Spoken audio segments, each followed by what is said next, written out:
दोस्तों, आज की कहानी है मेरी बहू ने मुझे जीवन जीना सिखाया है।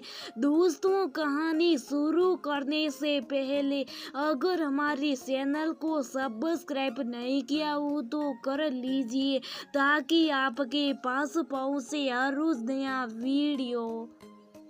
हेलो कृष्णा, कैसी हो? पहचाना मुझे? शीला बोल रही हूँ। फोन पर आती आवाज को सुनकर कृष्णा जी शून्य हो गई। शीला कितने दिनों बाद उसकी आवाज सुन रही है। ओ मेरी प्यारी सखी, जिसको सखी बनाने के लिए उसका झूठा पान तक खाया था। लगभग 20 सालों बाद उसकी आवाज सुना। 20 साल पहले उसके बारे में इतनी सूचना मिली थी कि वो अमेरिका में जहाँ बसी। हेलो हेलो, हाँ शीला कैसी हो? कहते हुए कृष्णा जी की आवाज भरवा उठी। मैं ठीक हूँ, आजकल इंडिया में कानपुर गई थी अपने मूल्य में। वहाँ से तुम्हारे घर जाकर नंबर लिए। 2 दिन बाद मैं दिल्ली आऊंगी तुमसे मिलने।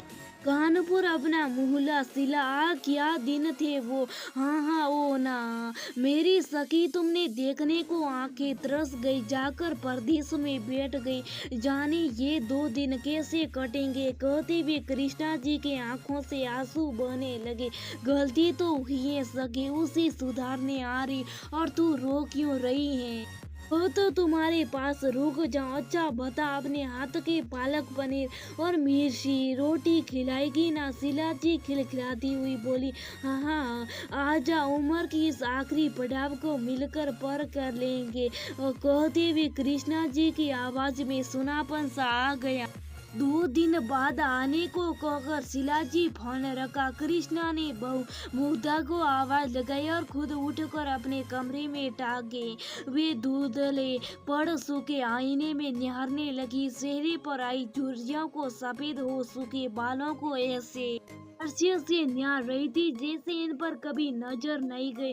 विधाता ने सौभाग्य क्या सीना, खुद को आईने में निहारना भूल गई। वो अपने चेहरे की आई झुर्रियों को हाथों से मिटाने लगी, बालों को उल्ट पलट कर देखने लगी। मुग्धा उस समय दरवाजे पर खड़ी सासू माँ को देख रही। कितने दिनों बाद उन्होंने सासू माँ को खुद को आईने में निहारते हुए देखा था। वो आईना धुंधला हो चुका था, उसमें अपने चेहरे को खामोशी कल देख पा रही थी। वो माँ, क्या हुआ? आपने बुलाया और आप आईने में ऐसे क्यों देख रहे? क्या हुआ? मुग्धा, 2 दिन बाद शीला आ रही मुझसे मिलने, याद है ना? मेरी सहेली जो अमेरिका में बस गई थी, वही बस अपने चेहरे को देख रही थी। वो मुझे पहचान पाएगी भी। माँ, ऐसा क्यों कह रही? आप कभी भी उतनी सुंदर है। बस बाबूजी के जाने के बाद आपने जैसे जीवन से बोराक ले लिया, अब जीना भूल गई माँ। अच्छा माँ, मैं थोड़ी देर के लिए बाजार जा रही, कुछ देर में वापस आ जाऊंगी। कुछ सामान ले आऊंगी मासी के लिए और कल साथ चलकर मौसी जी और मौसा जी के लिए उपहार भी ले लेंगे। कहते हुए मुग्धा झटपट निकल पड़ी। 1 घंटे बाद आई तो कुछ लोग एक ड्रेसिंग टेबल को लिए आई। मुग्धा उस ड्रेसिंग टेबल को सासू माँ में कमरे में ले गई। धुंधले पड़े सूखे आईने को उतारा और ड्रेसिंग टेबल को वहां रखवा दिया। सादा लेकिन सुंदर ड्रेसिंग टेबल, बिल्कुल कृष्णा जी के व्यक्तित्व की तरह। मुग्धा, ये क्या है बेटा? इसकी क्या जरूरत थी? आईना था ना। माँ कहते भी हाथ पकड़कर ड्रेसिंग टेबल के सामने लाकर खड़ा कर दिया। ये देखिए, ये है आप। कितने दिनों से आपने आपको देखा नहीं। ऐसे माँ बाबूजी चले गए लेकिन आप तो जिंदा है ना। उनके बिना जीने की एक कोशिश तो कीजिए। कृष्णा जी ने अपने आप को देखा। सचमुच अपने आप को पहचान नहीं पाई। उस आईने के धुंधल के में वो श्रीहीन लग रही थी। शायद अपने आप को ऐसे देखने की आदत पड़ गई थी। वो आईना नहीं था, एक दहारा था जिसे उन्होंने अपने आप के इर्द गिर्द खींच लिया था। आपने आपको देख उनकी आंखों से निर्जर नीर बहने लगी। मुग्धा ने उन्हें अपने हाथों से पोसा और बिस्तर पर बैठाते हुए बोली, शीला मौसी आ रही, मैं साथियों ने अपनी वही मजबूत कृष्णा हंसती बोलती कृष्णा मिले, क्या वो अपनी सखी को ऐसे रूप में देख खुश होगी। सही का बहू, मैं कोशिश करूंगी, और हाँ, उसे पालक पनीर खाना है, मेरे हाथों का मैं ही बनाऊंगी। तू ढेर सारी मिठाइयाँ मंगा लेना, उसे बहुत पसंद है। आंखों में आंसू थे लेकिन होठों पर मुस्कुराहट।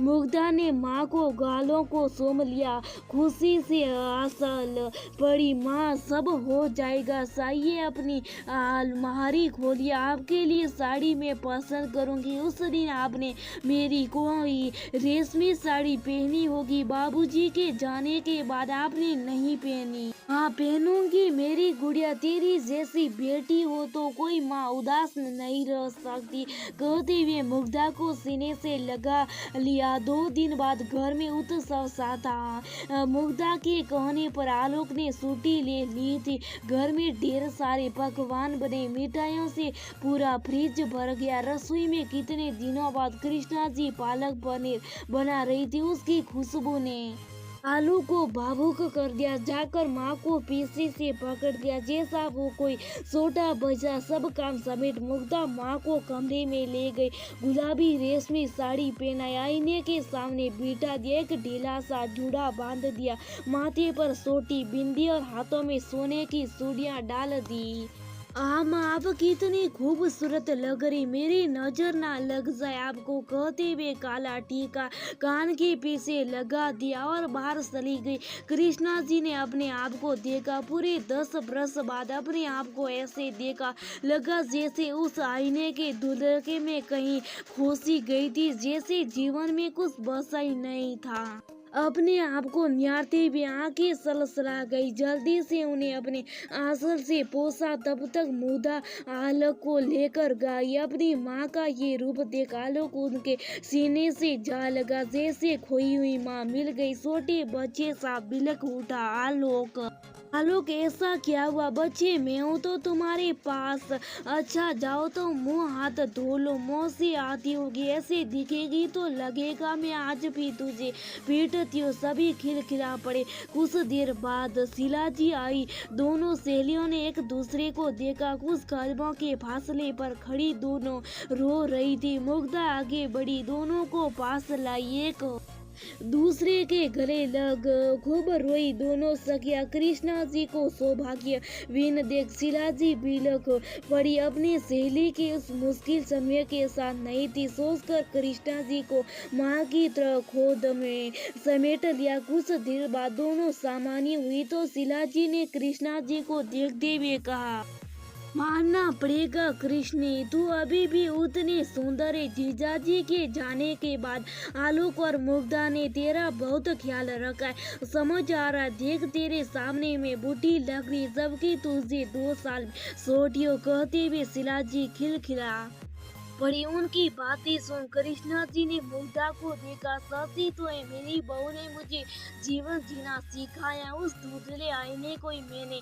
अपने जीवन बना लिया, उस महाजायल को, उस ब्रह्मशाल को मेरी बहू ने